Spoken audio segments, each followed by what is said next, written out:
Hi everyone, and welcome to an introduction to reflection for your portfolio.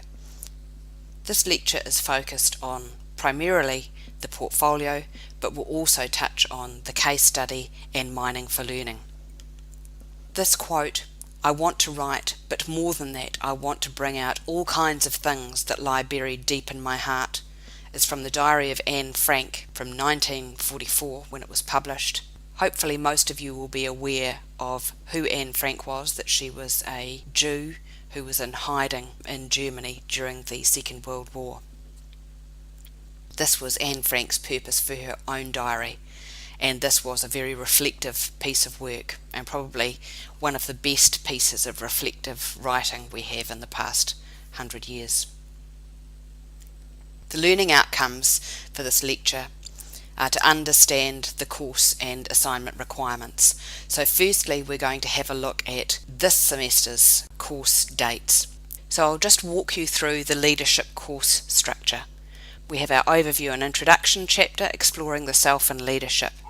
Within that first topic, we have assignment 1 due, which is a mining for learning draft. This is optional, it's due on the 9th of March. So basically for this first one, you can submit 2 of your minings for learning, and I will give you critique, so that will help you when you come to submit your first assignment on the 27th of April for this. Then assignment 3, there's a compulsory portfolio draft due on the 16th of March.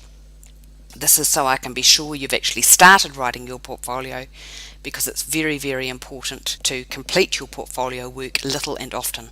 So write some every week, and that will help you meet the requirements of this assessment.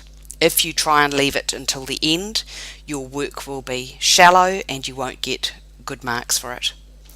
The second topic is conceptual frameworks. We spend quite a lot of time in this area. Your assignment 1, your first 5 weeks of mining for learning, is due on the 27th of April in this time, and your case study, which will probably be based on the conceptual frameworks topic, is due on the 4th of May. Then we have the third topic, who we are. There is your second 5 weeks mining for learning due, that's on the 25th of May. And then the last topic, moving forward, your portfolio is due during this time, it's due on the 9th of June. So the assessments, just to summarise, you're mining for learning on 20 course readings, it's worth 10% of the mark. This is more than just summaries of what you read. You need to explain what you enjoyed about the reading and why, what you disagreed with and why, what surprised you in the reading and why, and what tools you take away and why. So there's a bit of a structure around that. Then next there's a descriptive case and teaching note. This work is completed in pairs and it's worth 30% of the course. With your descriptive teaching case, remember you need to link your readings and your questions to the case. This is a descriptive case study rather than an explanatory case study. That is, you're not attempting to evaluate the success or anything else of whatever the case is about, except through noting the contents of existing material and seeking and recording the views of those who've been interviewed. And then lastly, your portfolio, and that's an individual reflective diary and a personal development plan. It might be a series of diary entries, so you need to start thinking about writing this straight away. It's worth 60% of the course mark, so this is a really serious chunk of work, and that's why this lecture focuses on ensuring you can understand the requirements for this work. So mining for learning. 2 readings per week. Submit these every 5 weeks. You submit them into Turnitin by the dates that are specified in your assessment outline. You do 5 weeks readings per time, 2 readings from each week. You need to write in an academic manner and you need to use APA referencing. You need to go through those 4 questions each time. What you enjoyed about the reading and why, what you disagreed with and why, what surprised you and why, and what tools you take away and why.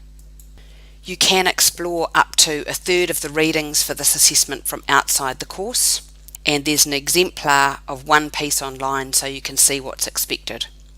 Think about the following on each reading. What's useful from this reading for you as a leader? What will you put about this in your portfolio?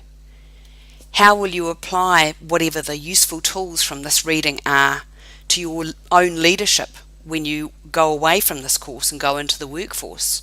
What surprised you about this reading, and why did things surprise you? Were you provoked by something? What did you disagree with, and why did you disagree with it? Really think quite deeply about that.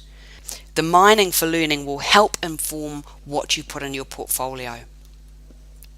With the case study, you're writing a descriptive teaching case. It's 1,000 words maximum for the case part. It should be on a New Zealand situation or leader, and from reading the case, students should be able to answer the questions that you pose at the end.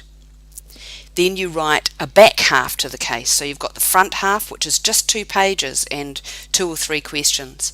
And then the back half is a teaching note that supplies all the theory and the background information that the teacher can use to ensure that they're guiding students correctly to answer the questions. There will be some extension materials in the teaching note, so while you might pose 2 or 3 questions with the case, in the teaching note there will be 5 or 6 questions posed and answered. So not all of the questions will be with the case itself. And all this work needs to meet appropriate academic standards. There's a really detailed structure for how this needs to be tackled in your assessment outline, and there's an exemplar online. So about your portfolio. This is a self-reflective portfolio compiled of entries that touch on all the learning outcomes in all 4 topics. You should demonstrate a strong understanding of the main course elements and how the theory that you've learned can be applied to practical situations. Okay? So this should include all your understanding of the leadership concepts, the leadership influences on the individual, on the organisation and on sports in general, and what approaches you've used to actively facilitate the process of learning for both yourself and for others. So think about how your co-op's gone. Get really practical with examples that you've had in your practicums, that you've seen on the course, that you've heard other people tell you, that we've read about in case studies. Hold a magnifying glass up to yourself and think about how you relate to leadership and what leadership style you want to walk out with at the end of this course. So really think about what works for you. In thinking about what kind of leader you want to be, you need to think about the personal development plan that will fall out of all the materials that you've filtered. So I want you to walk away with being able to detail exactly what your own personal development plan will be. So you've looked at yourself, you've analysed yourself, you've thought about your strengths and weaknesses in relation to the kind of leader you want to be. So now you've got a personal development plan. It's your coaching plan to coach yourself to become the leader that you want to be. Reflection is a mental process. It is contemplation or a long consideration. It's the thoughts or opinions that come to you while you're reflecting. They're called reflections. And unlike reflection in a mirror, your reflections are your interpretation of what's going on between your thinking and your learning. Reflecting is not just thinking, it is thinking honestly. Reflection must be honest about who we are, but it is a tool to set goals to take us to where we would like to be. It should be active. We need to act on what we discover, otherwise we will only reflect superficially and we won't learn. And it should be towards making a change in the future. So perhaps an image to remember, this is The Thinker by Rodin. Deeply, deeply thoughtful. It is not superficial. Equally, what we see in the mirror needs to be exactly who we are. It shouldn't be superficial. It shouldn't be, yeah, I look like this. It should actually be what we see. So remember, it is a clear, honest mirror of who we are. To carry this idea on, reflective writing is evidence of reflective thinking. It is evidence of your reflective process. To create a clear and structured nature, your writing needs to meet certain markers. APA referencing providing evidence that you have interacted with the course materials. It's important to remember to include references in your reflective writing. I'm going to talk about Rolf's model, where he uses 3 stages to discuss reflection. First stage is the what section. What is description. Reflective thinking usually involves looking back at something, an event, some materials, ideas, something that's happened to you, then thinking through what happened, then summarising that. The so what section, interpretation. You analyse what happened and why, how did it go, determine what it means for you. Think about how this fits in with your worldview. What mitigating factors are there? What could you have done, or what should you have done? What theories might apply? What tools or skills might you have used instead? Is it similar or different to other situations? And then lastly, now what? The outcome. Then you have to apply what you've learned to your future development. Where do you go from here? What did you learn? If you do the same thing again, will it meet your needs and help you meet your goals? If not, then you've got a behaviour change and you need to tell me what you're going to do about that. So, Rolf's model of reflective practice, based on those 3 simple questions. What? So what? Now what? Very simple. So some questions that you might ask yourself. Is the problem, difficulty, reason for being stuck? The reason for feeling bad, the reason we didn't get on, is part of the what. What was my role in the situation? What was I trying to achieve? What actions did I take? What was the response of others? What are the consequences for myself or for others? The so what. What was going through my mind as I acted? What did I base my actions on? What other knowledge can I bring to this situation? What is my new understanding of the situation? What broader issues arise from the situation? And the now what.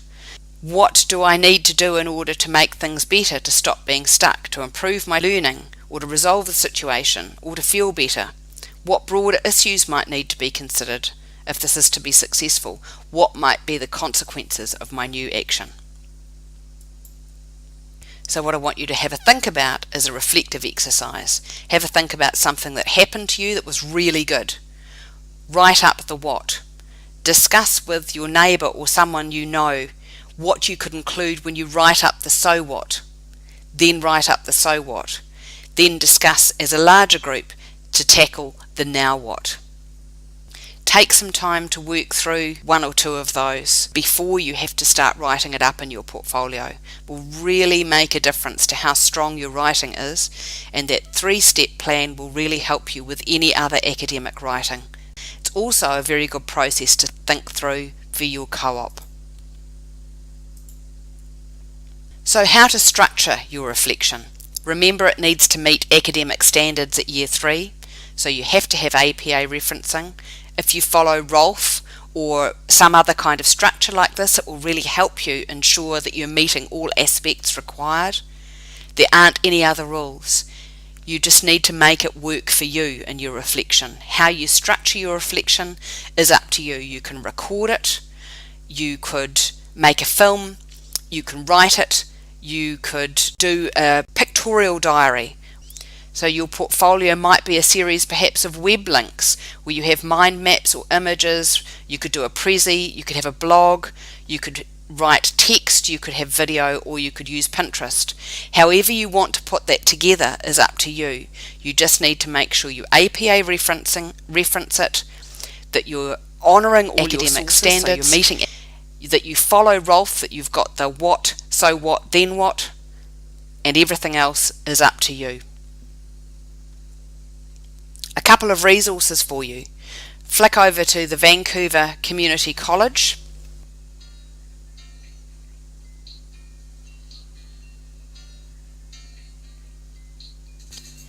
And take a look at Philip Dawson's work on the Monash site as well on reflective practice.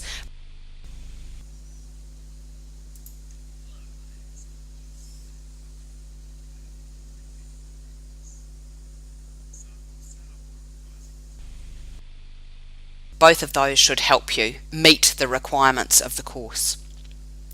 So that's topic 1B, learning outcomes, the course and assignment requirements. And these are the sources that I used for putting this together.